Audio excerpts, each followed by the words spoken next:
business. I started my business. I know exactly what needs to happen. It's just because I started it. I know everything, right? When you hire someone, you have to take the time to train them, and they have all these questions. They're never, ever going to be as good as you in your business. And the fear of that messing up the relationship with your clients.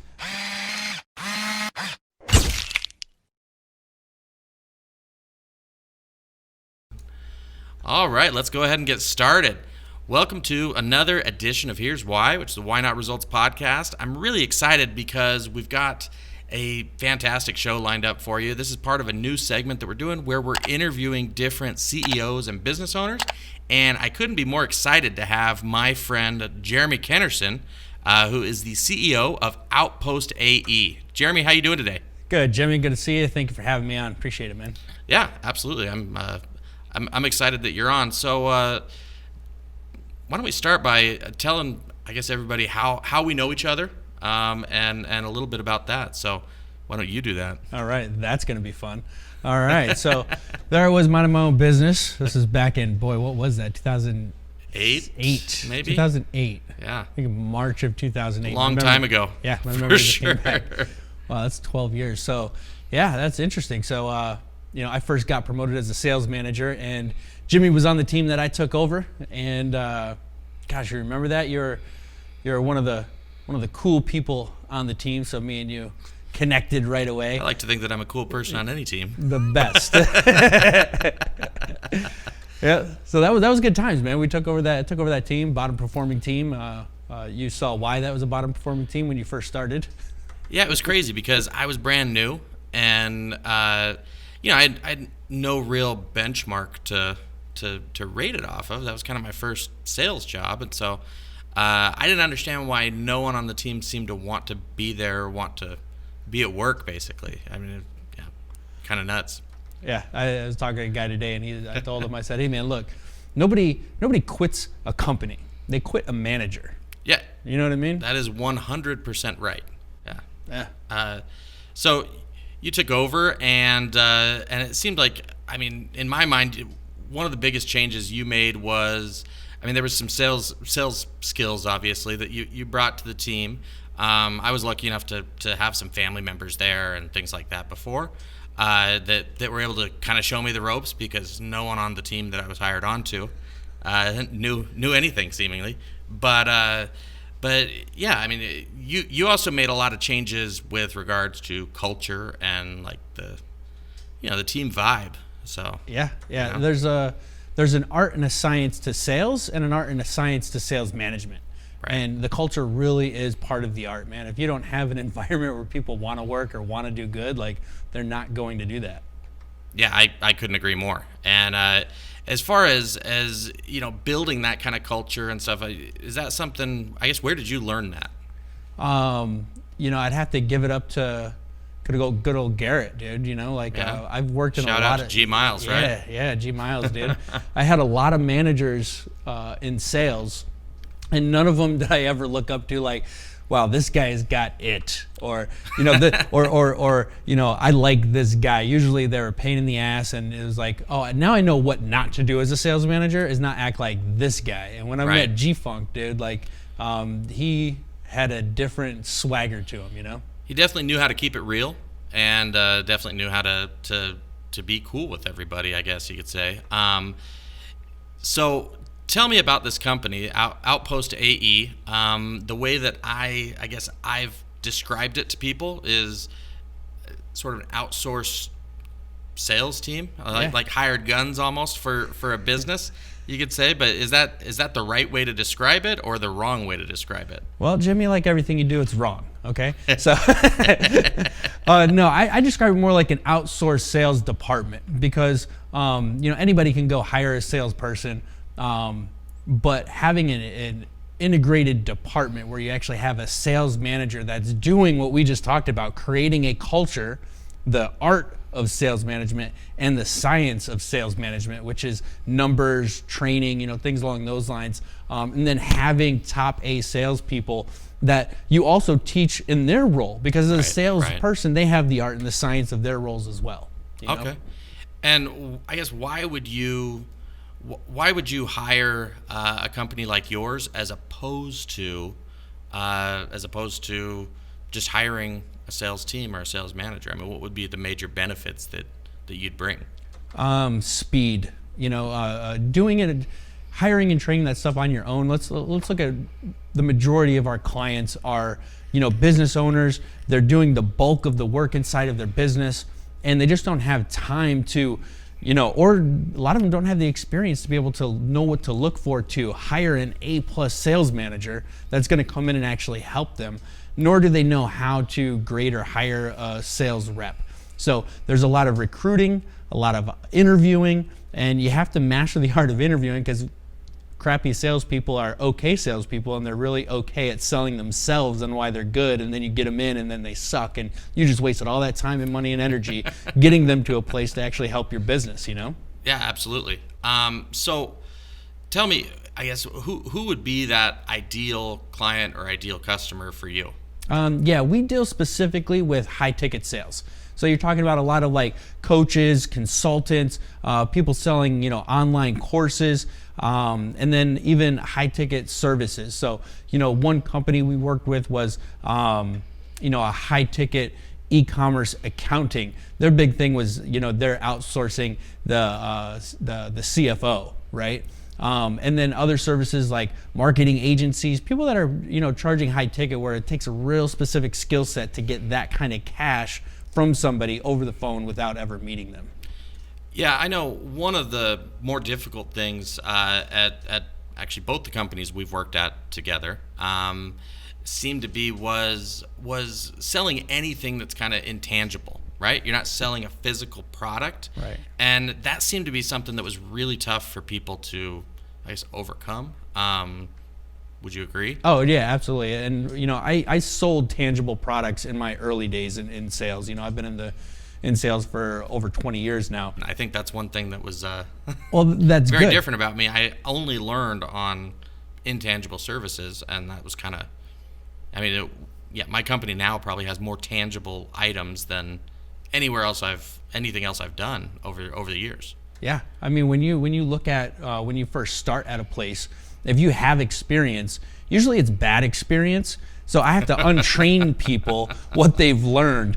And so if you're taking somebody that doesn't know anything, it's a lot easier to teach them the right way, because when you go from taking a product and you're feature selling, here's the features, here's the benefits. Do you like this car? Do you like the air conditioning, the automatic windows? Cool, buy it. When you have something intangible, you have to be more of a, the consultative sale, where you have to, figure out, is this something that's actually going to benefit them? If it is something that's going to benefit them, what's their motivation behind it? What's their emotion behind it? The pains. And I hear, a lot of people talk a lot about those things, and they do it wrong because they're just going for the kill. Like, how is that going to make you feel? And it's like just so inauthentic. So if you can do a consultative sale authentically, just having a conversation like me and you are having like friends, they're going to be more successful. And now I totally forgot what your question was. I don't remember exactly what the question was, to be perfectly honest. But either way, I think you answered a question anyways, so we'll move on. Yeah. So you talked a little bit about kind of who your target market is, and I guess why they need you. Why did you decide to work with them specifically? Like, what is it about that group that made you passionate about it and made you decide, hey, I'm gonna, because you've owned other businesses and stuff, and so I still do own other businesses. So what made you decide, I'm going down this road for sure, and because this is a market that needs me? Probably mostly because it's relatable, because I am and have been in their shoes, selling high ticket courses, high ticket services, and these people, I feel their pain, because when you first start off in your business, you're wearing a lot of hats, and it's scary to let go of control. I talked to a guy today, and he has this assistant that's absolutely amazing, and he doesn't want to relinquish control. And I'm like, right now you have this anxiety and fear, but at the end of the rainbow, you're going to one day realize that this person is getting stuff done that you used to do, and they're doing a decent job at it. And now you got this weight lifted off, and you're going to be like, just like all of us other entrepreneurs, when you get that right-hand person in your business, you're going to be like, why didn't I do this sooner? Why didn't I relinquish control sooner? So let me stop you just for a second. And you said that you have that anxiety and fear about relinquishing control. What do you think that comes from? Where do I guess why is that so prominent in these types of businesses? Because it's such a small business that your clientele expects the great excellence that you as the business owner has been able to give them. Like, you sold them, you're fulfilling for them, and they know you have the relationship with them. Nobody is as good as me in my business. I started my business, I know exactly what needs to happen. It's just because I started it. I know everything, right? When you hire someone, you have to take the time to train them, and they have all these questions. They're never, ever going to be as good as you in your business. And the fear of that messing up the relationship with your clients, messing up with the quality of your services, it just really makes you not want to mess things up. And when it comes to sales, if you're the one doing all the sales yourself, the revenue is coming in. You have expenses, you have payroll, all these things are dependent on you. And if you outsource that to somebody that you don't know is going to be good, what if they don't close anything that month? And then your business has a big fat goose egg and you still got to make payroll. It's a scary thing. Absolutely. I could see that being a very scary thing. I know because I own my own business, but right. I just asking because, I'd love to hire a salesperson. It's just, I don't think we're to that point quite yet. So right. I guess, but maybe we are, and I just don't realize it. But so talk to me about some of the things that a business needs to be able to hire you guys to go be there. Is it okay if I call it hired guns? Yeah, hired guns. I like it. Yeah, so I think one of the biggest things that, and this goes back to when I started my businesses and things that I've realized is there's a lot of stuff to do. And you have these to-do lists and you got a lot of stuff to go down. And most of them aren't revenue producing tasks. And you spend all your day feeling like you're getting all this busy work. I did 20 tasks, I got 20 things off my plate, I did great. But the needle is not moving in my business because I'm focusing on these things. So number one, focusing on revenue, right? Revenue is really important to focus on. What was the question again? That just happened. The question again was, how does someone know when they're ready for this? So thank you. So number one is to be focused on revenue, but focus on revenue, but the customer life cycle. What's the beginning of the revenue process? Leads, right? I got to get awareness. I got to convert those into leads. So that's the number one thing that most people I think out there struggle with. That's why there's so many courses and classes and agencies helping businesses get leads, because that's the consistent way to get revenue. It's the way to get predictable revenue. So the first thing a company needs is consistent lead flow. And it doesn't have to be a lot. A lot of these high ticket services, if they're generating, 5 appointments a week, if you have a consistent, average of 5 appointments a week scheduled, you can outsource to a company like ours to do the sales, and we will convert more than you ever have before because you have a person that is 100% focused on your business, your revenue, unlike you who is doing all these other things to where you can't follow up with people the way that it's needed to convert as many people as possible. Yeah, no, it's crazy because I absolutely can't, and that's something that really is frustrating for me and difficult for me because it's tough to run a business on your own, especially when you're selling high ticket items. It hurts when you lose one, and undoubtedly there's things lost when you're doing everything else just because you can't dedicate 100% to following up and everything else. If I have them on the phone, I know that they're good, but what about the missed appointments? Right. And things like that. So okay, so focusing on revenue, what else would be a main reason why someone would want to hire you guys, or know that they're ready, or know that they're in a position to hire you? Again, it just goes back to lead flow. And I think if you're not ready to hire a company like ours, you need to put aside a lot of the tasks that you have going on, focus on revenue. Get to the place where you're generating 5 appointments a week and you are ready. You're ready. And the reason there's a magic number 5 is just so that when you hire us, we have a salesperson in place that can be fed and make money and support their families. And if there's not that consistent lead flow, they're not going to continue to work for nothing. You know what I mean? They need the lead flow to be fed, right, to be able to get the commissions that they're going to make. Okay. So I guess, what would be some major challenges that you've seen in this business and others that, anyone who's maybe owns a business or is thinking of starting a business, or maybe they're just started? What are some challenges that you consistently see that you'd say, hey, it's okay. You're not dying because you're facing these challenges. Does that make sense? Yeah. I think the number one challenge businesses face, whether you've been in business for a while or just starting one, is getting customers. That is the hardest thing. Everything else can be summed up into operations, customer service, retention, onboarding, providing the services, administrative stuff, financial stuff, technology, all that stuff. But the core, and it's the beginning of the perfect customer life cycle, which is you need leads and you need to close leads.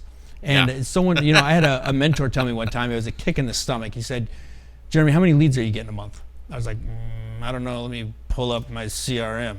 And he's like, bro, if you don't know how many leads you're getting a month on average, you don't have a real business.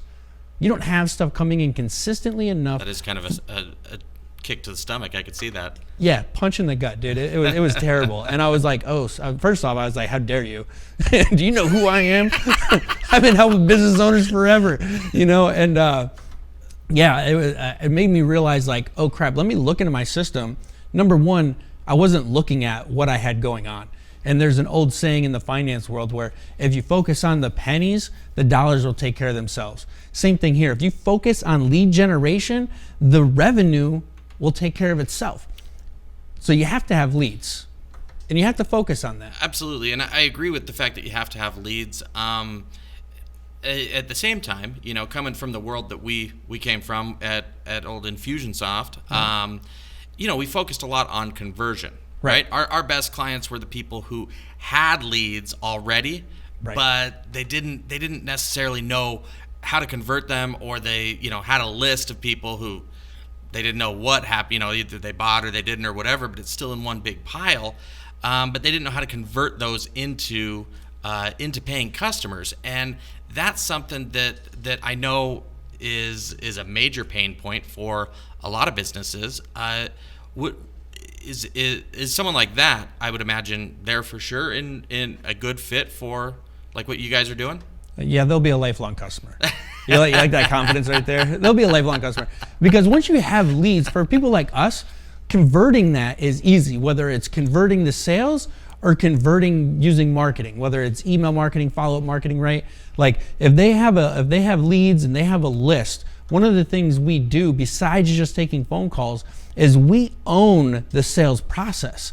So we're setting up follow-up, we're setting up all the key pieces of the funnel to take people from an appointment to actually making the appointment to actually closing. So we actually take care of that technology piece within our own system so that our sales reps have that automation to convert. So then we come up with a plan, like what's their list? Okay, what's a broadcast that we can do to generate appointments right away? Like just like at Infusionsoft, right? The marketing department generated the awareness, they generated the lead, they did the educational piece, but then once it became an opportunity, the sales department took over that, right?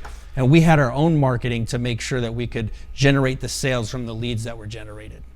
Yeah, that's absolutely true. And yeah, that was one of the things that moved me over to marketing, was the fact that at that point we weren't allowed to do it ourselves as sales reps anymore. I probably ruined that for you. That's probably true. But then after that, so not allowed to do it, and then it was our marketing department just had no idea who our what the pain points were of our actual clients and customers. And really, if you're looking at how to convert, sales is on the front lines. They're there. Yeah. Now, are you guys only working with, so in that kind of sales capacity or conversion capacity, or are you also providing sort of the I don't know, biz dev or sales dev services as well? Yeah. So basically, with when somebody comes on board, a lot of our clients are established. They have a marketing person or a marketing department doing all of that stuff. We work very closely with them to be able to let them know what we're seeing on our side. And it's not like the general complaining that sales reps do, like, these leads are crap. We're giving really good feedback on what's happening. And based on our experience in marketing, being able to work with that person to tweak the messaging, tweak the angle of the funnel or the direction of the funnel to actually get higher quality and more leads. Well, and I know some of the guys that are working with you on this business, and I regard them as some of the best sales reps I've ever worked with. Dang right. I guess what would you can you tell people about kind of your team and the experience, the vast, incredible experience that they have selling high ticket items? Yeah, I've been doing this for a long time. Like I said at the beginning, what was 2008. I got into sales management. So from 2008 till now, I've worked with a few different companies.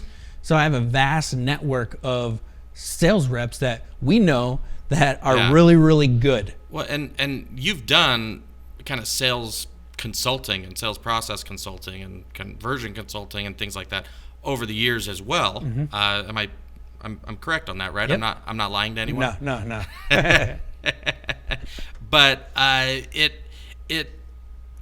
guess with that, what made you decide? What was it? Was it frustration with working with some of those companies to try to teach the business owner because they're still just too dang busy to do it by themselves, or was it? I don't think I've said "dang" in a long time. Dang it, Bobby! Too damn busy.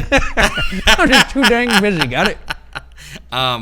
But was it that, or I guess what was it that made you? First of all, to come up with the idea, and then to actually execute on that idea. What was that? That was a long-winded question. No, this is going to be a long-winded answer. I mean, that's a great story right there. So I think this goes to most people that want to start their own business, right? It's like, I need an idea, I need something that's going to make me money. And we become serial entrepreneurs, jumping at every opportunity. And now we're doing multiple things that are taking our focus away from growing something, right? And we hear this a lot from people that we follow, and it's like, what are you passionate about? Do that.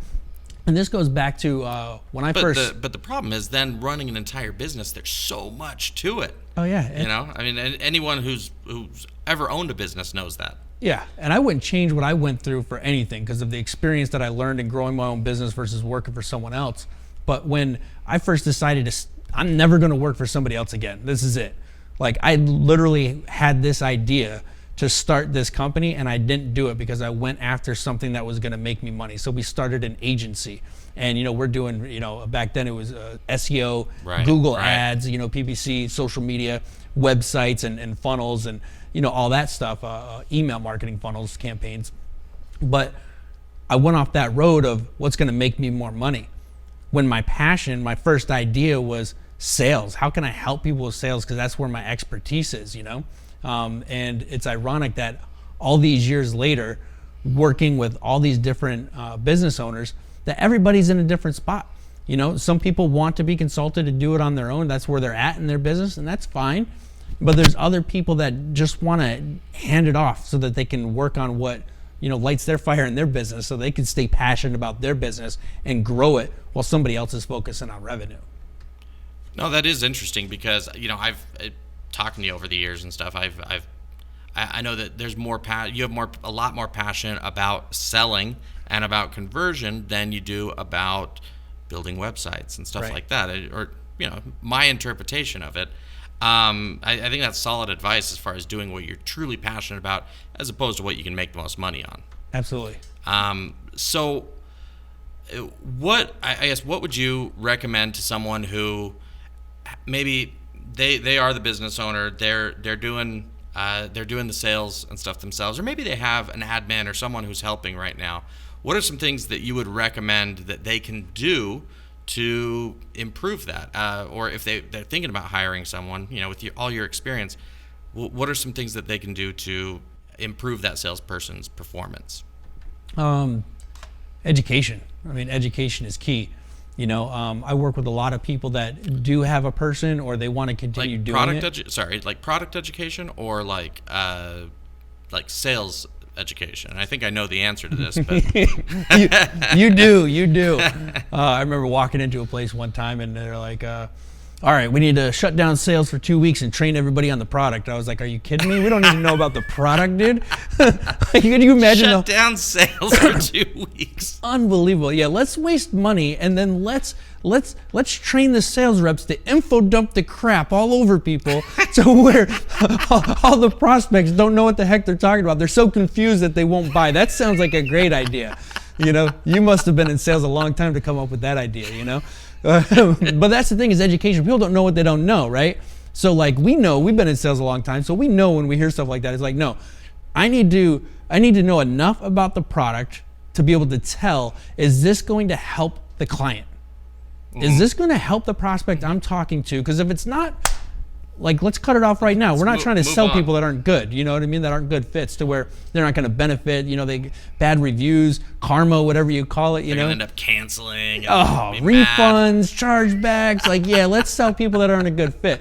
So you want to know enough to be able to, do that with those people. But the core is understanding the psychology of sales and really understanding like how I can have an authentic conversation with people, sell them without selling them so that they can go through a path where they can go, if I go through A, B, C, and D, then the prospect is going to come to their own conclusion that this is what I need to do and I need to do it now. So you and I have talked a lot, and I'm glad you brought up the psychology of sales. You and I have talked a lot about that over the years. Give us a kind of a rundown of what you would consider the psychology of sales. How people think, things like that. Yeah, I think number one is people want to be heard. Well, I'd back it up even further. I'd say people buy when they want to buy, not when we want to sell them. And the other part is knowing that when you're talking to somebody, they know you're there to sell them. So that they have defenses up, mental defenses that they probably don't even understand. And people just want to be heard. They want you to listen. And a lot of times people just talk, and the person feels unheard, and those mental defenses never come down. So that's number one. So is key is getting them to talk and letting them talk so that they feel heard, they get everything out, and they feel like you're actually listening. And when you can do that, there's actually been studies done by Cambridge neuroscientists that actually show when you do this, that the brains actually function on the same brain waves.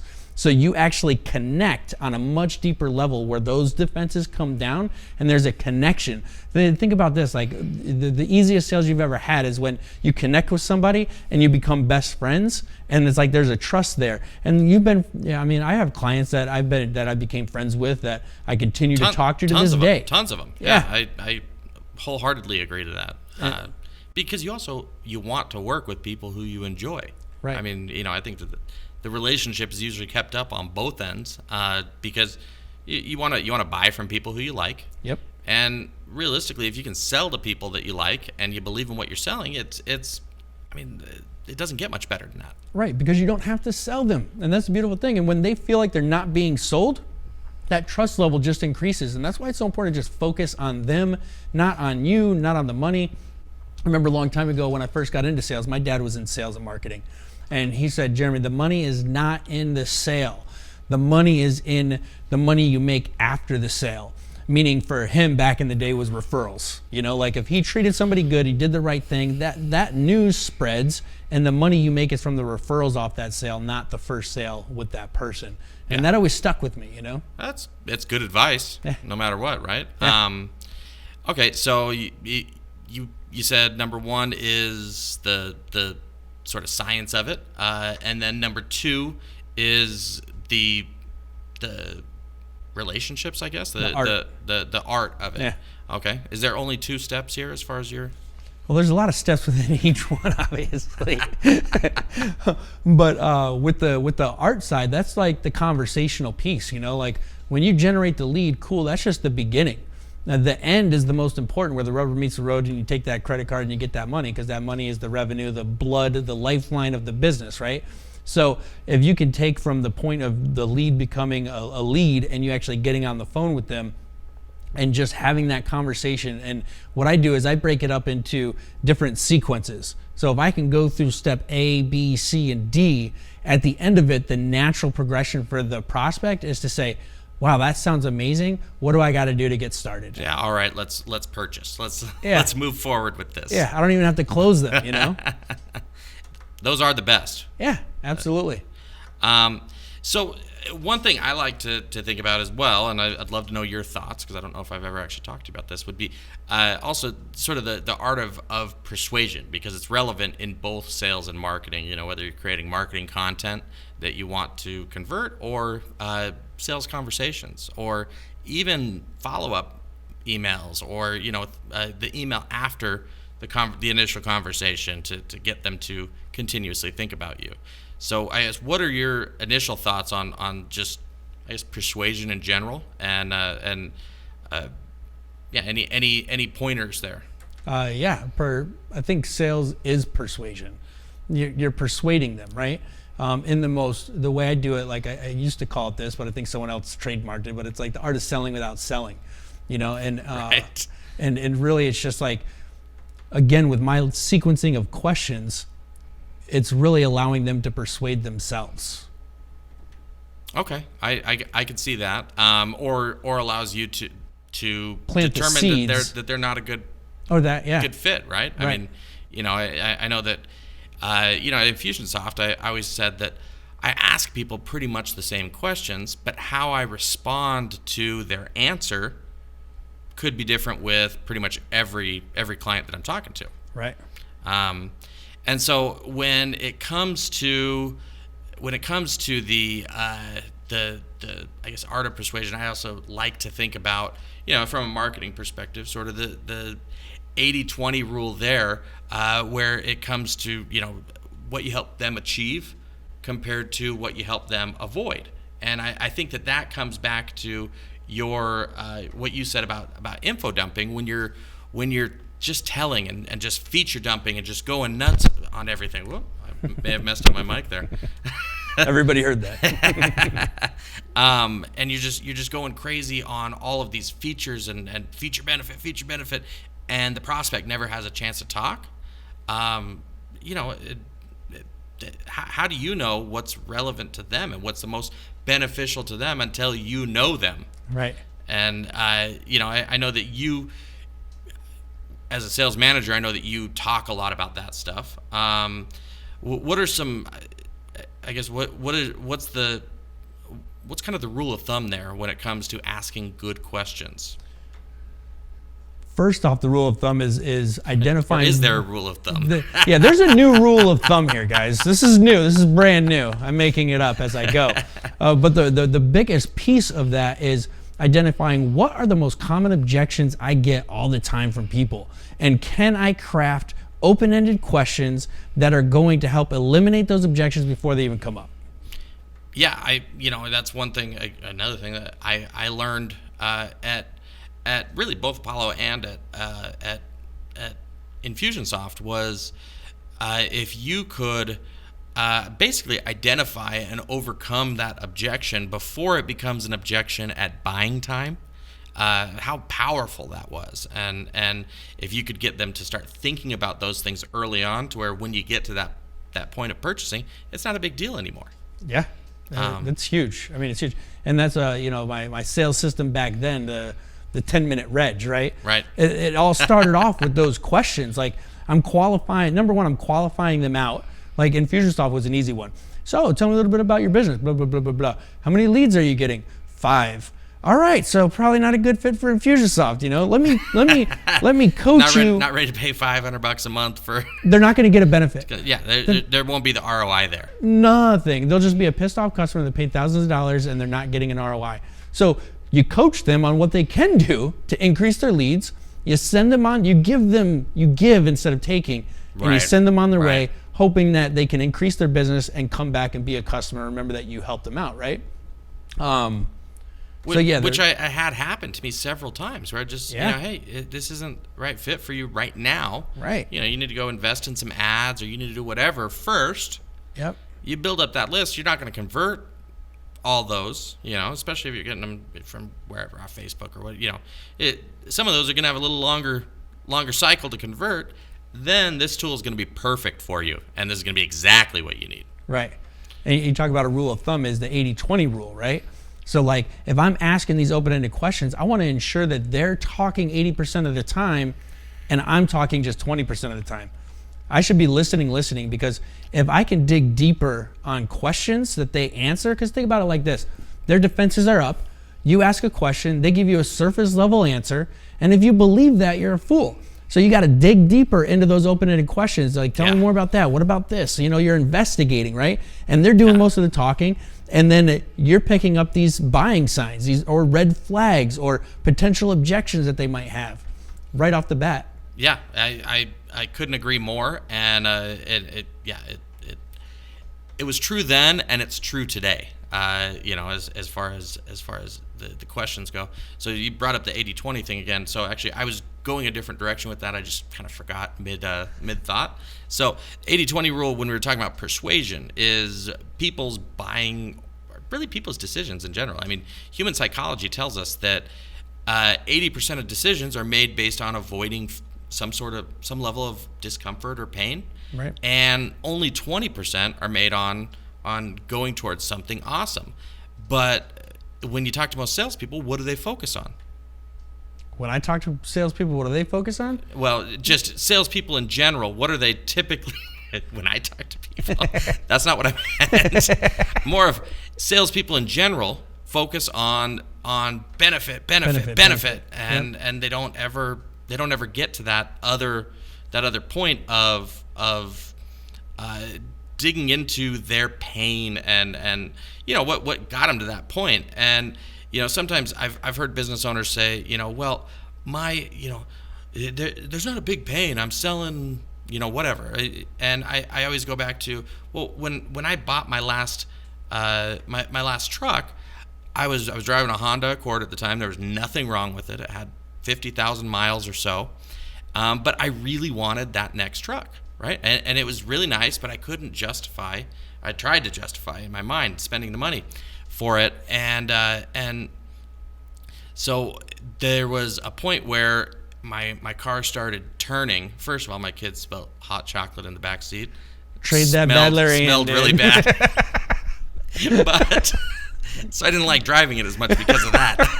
But That'll do it. But then also, like, it started making this ticking sound when I was turning, and I was like, oh man, I'm gonna have to get that fixed. That wasn't your turn signal?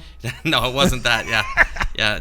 And then it was like 2 days later, I noticed that I was gonna need new tires soon. I'm like, well, if I'm gonna spend all this money on tires and getting that ticky thing fixed and the back seat shampooed, why don't I just go buy a $45,000 truck? You know? I like the logic. Spend $900 or $45,000. But that's how buying decisions are often made is by justifying, right? I was justifying things that I didn't want. Now, it was still all the good things about that car that made me really want to purchase it, but it was me justifying it with avoiding certain levels of pain, although that pain was nothing compared to paying the other truck off. Right.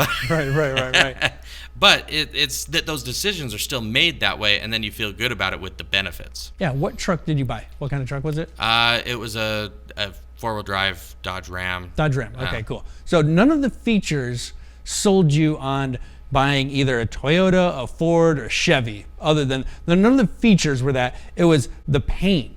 Yeah, to spend, literally 3 times what I owed on the other car. Right. Able to make that decision. But that's really how, that was a lesson to me, and because I didn't think about it then. I thought about it after the fact. Right. And the lesson is, it starts with the emotion. What's the motivation behind them becoming a lead in the first place? What are they dealing with now? What are they trying to avoid? What are they trying to gain? And you convince that, you persuade that emotional side of the brain, and then with the benefits, you rationalize the logic side. Yeah, right? I sold myself on it. Yeah. And that's really the trick, you know what I mean? Is allowing them to sell themselves on your product or service. Yeah, you're 100% right. real quick, there's Yeah. a huge point in that. If you can do that, when you do that, you really eliminate the buyer's remorse that people have when they're convinced. There's a lot of good salespeople out there, and I say good meaning they convert a lot of people, but not good in the fact that their retention is high. So because people end up canceling, they ask for refunds. When they felt convinced, they go home and they're like, what did I just do? And they have buyer's remorse and they become a big pain in the butt for you, Yeah, I do know. I think everybody's seen that. Even people who are highly upstanding, salespeople still feel that here and there. So one thing I like doing is hearing about sort of success stories and things like that. Do you have anything from one of the clients that you're working with where you were able to go in and kind of turn things around? And do you have any kind of stories around that? Yeah, I think one of the biggest ones is an accounting firm. You got the CEO who's doing the sales, and he's doing a lot of administrative stuff. He has a lot of accountants that are doing the actual fulfillment, but he's doing the customer service, the relationship building, all those things. Yeah. And he just couldn't focus 100% on sales. And when he finally overcame the fear of letting go and allowing somebody else to do it, he came back and said, it's amazing what can happen when you have somebody focusing 100% on just generating revenue for the business. So he was doing really good. He was doing about $2 million a year. This is a really high ticket monthly service that he had. And he's doing $2 million a year. And within months, he was able, and I would say months, it's not like 2 months or 3 months, but it was about like 7 or 8 months, he went to $4 million a year. Wow. Simply, and huge. the lead flow didn't increase. Like it wasn't like these outside variables. It was just that you have somebody that's able to focus 100% on revenue. Well, and the irony in I always think in a lot of consultants, a lot of law firms, accountants, things like that, is their clients pay for their time, but they're giving their time to go make a sale. I mean that's what is so mind-boggling to me about how this would be a difficult decision for people. Right. Okay, so as far as anything else that you I mean, we're at about the 40-minute mark here. So, anything else that you'd like to say in signing off? Anything that you'd like to leave people with to remember about you? Also, where can they find you? Yeah, you can check us out at outpostae.com. That's Hang on, let me get it on that get it camera on that for camera. you. Yep. On that camera. There we go. Is that it? There we go. All right, so we got outpostae.com. We'll throw a link into the description as well. Then just click on the link. That works too. So, or type it in, whatever you want to do. Yeah, you go right there. There's a contact button, and you can fill that out, and you can actually schedule a call right away with one of our reps, and where we can learn if this is going to be a good fit for you. And like I said, we no high pressure. It's really not convincing. It's if you're a good fit, great. If not, we'll let you know what you can do to become a good fit, because nobody that's running their own business should be doing their own sales. That is, I mean, right. You're throwing money away. You're stepping over dollars to pick up pennies, and that's really the biggest thing is let go control. If you like to make money, what I used to say. Yeah. Do you like the money? Do you like the money? Like the money? All right, then if you like the money, freaking do it. Like that's the whole point is, let go of the fear to let go of control. Allow somebody that's an expert, an A+ salesperson, focus on your revenue and let us make you more money. And there's no contract, so it's like. And let me just say, I know the guys associated with you that are working for you and everything, and they are all A+. I mean, they're incredible salespeople. So Absolutely. And yeah, he's not paying me to say that either. It's the truth. I really do know them, and I've worked with them, and they're fantastic. The best, absolutely the best. So I'm proud to be able to continue to work with them. They've been great. And more and more people are coming out of our network like, hey, do you have any openings? Do you have any openings? And we really grow slow. Like, we don't want to just bring on a ton of clients and just get some sales guy off the street. So what we do is we hire within our network. And then this is another interesting fact is, we have BDRs, which is I forgot what it stands for now. Business development rep. Thank you, Jimmy. Thank you. Business development rep. And so some of our clients get a crap ton of leads. So we're not going to just get all these people with our A+ salespeople. We have them follow up and actually generate and qualify to put those leads on our reps thing. So we take those cats and we really educate them in my sales methodology and philosophy. I put them through my course so that they can learn and we can grow people up to be A+ sales reps. Is crap ton an actual term that I mean, is that a quantity of I think leads it's that they have? Yeah, it started off in the Urban Dictionary and now it's in the Oxford Dictionary. Crap ton. It's a measurable thing like girth units. Like girth units. Yeah, that's a Brian Regan reference, if you know that or not. On the note of girth units, we're going to go ahead and sign off. So thank you so much for joining us today. And depending on what platform you're on, make sure that you like and subscribe, and also go over to Outpost AE and do the same. You guys have your social networks lined up and everything, or the Facebooks, the Instagrams, and yep, sure do. All right, fantastic. Well, thank you so much, and yeah, look forward to talking to you again here in the future. Yeah, thanks, Jimmy.